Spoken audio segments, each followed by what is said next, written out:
we need the $1 billion climate resilience fund. Mm-hmm. Well, we need that. Mm-hmm. Yeah. The idea of climate resilience fund is something that should be, and we expect it'll be supported across all parts of the country. I think you guys will say the same thing that I'm thinking, though, which is, why only $1 billion? Why? Thank you, Stu. Thank you. I thought it should be a quadrillion. Yeah, or I mean, more a than million quadrillions. Uh-huh. As many quadrillions as exist. Because here's the thing. Or as it takes. You can't spend enough. You can't spend enough on this If we problem. can only save one climate, it's got to be this one. It's got to be this. It is as accepted as global warming, because that global warming, I heard from the Secretary of State this weekend, that global warming is, it's... well, for one thing, it's catastrophic. Sure. But I want you to listen how the Secretary of State, John Kerry, who's in Indonesia, speaks about how global warming is worse than terrorism. It's a bigger threat right now than terrorism. Science of climate change. I want you to really hear how he talks about the science of climate change, because he says it with such veracity, such conviction. Doesn't he? That you know it's true. He's not searching for words that will keep him looking like a complete and total imbecile in, 10 years. Listen. The science of climate change is leaping out at us like a scene from a 3D movie. It's warning us. It's compelling us. Warning. To act. Act. And let there be no doubt in anybody's mind. Here it comes. Anybody, no doubt. That the science is absolutely... It's certain. It's something that we understand with absolute assurance of the veracity of that science. Veracity. It's what something, a defense. It's something that is absolutely, what is the word I'm groping for? Correct? Right? Accurate? No, it's... true? Absolutely certain.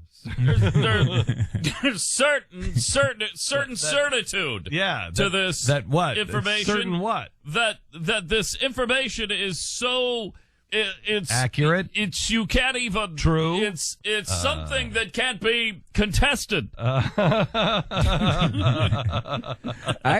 think that's one of the best descriptions of climate change I've ever heard. A 3D movie is perfect. It seems real, but it isn't. It isn't. That's exactly how I describe it. It seems like this intense thing, and everyone tells you how intense and real it is, but in reality, it's just a freaking two-dimensional picture. I can't even believe how they're... Every storm that has happened is being pushed as global warming. Mm-hmm. Have you noticed the calendar? It's February. No, but we've never been this cold ever. Yes, we have many times. No, many times. Never in 1970s. In fact, yes, 1979 is the second coldest of all time.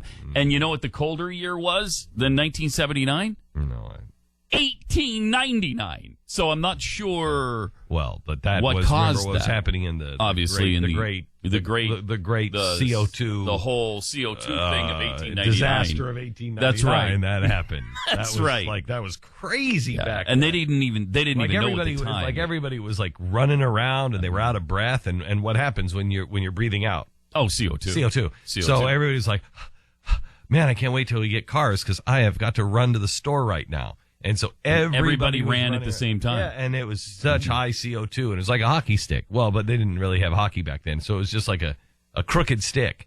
And but no comment on crooked. I think at that time it was called the crooked stick theory. Yeah. Now, and then I think it was just, they simpled it and just called it crooked theory. But so that's what was happening in 1899. We've never had, besides 1899 and 1979, we've never had a winter this cold. That's true. Yeah. That's true. The last 100 years, we have not had one this cold. It's crazy.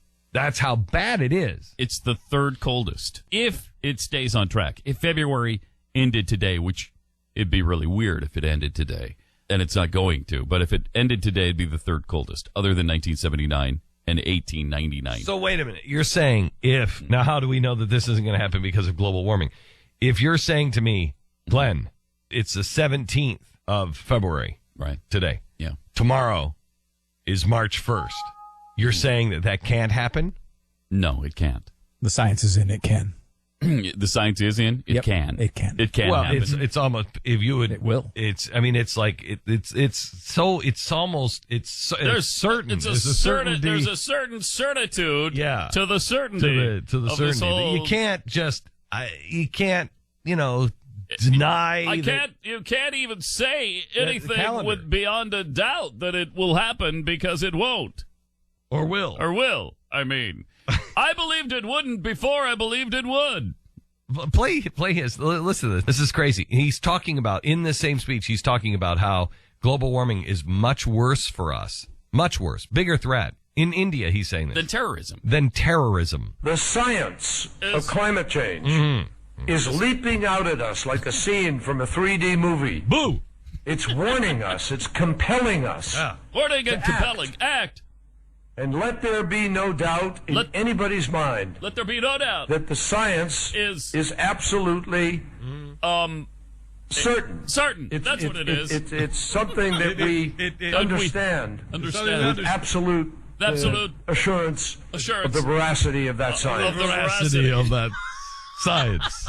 That sounds to me like if Teresa came home and said, "Where have you been?" and I said, "I not with another hotter, younger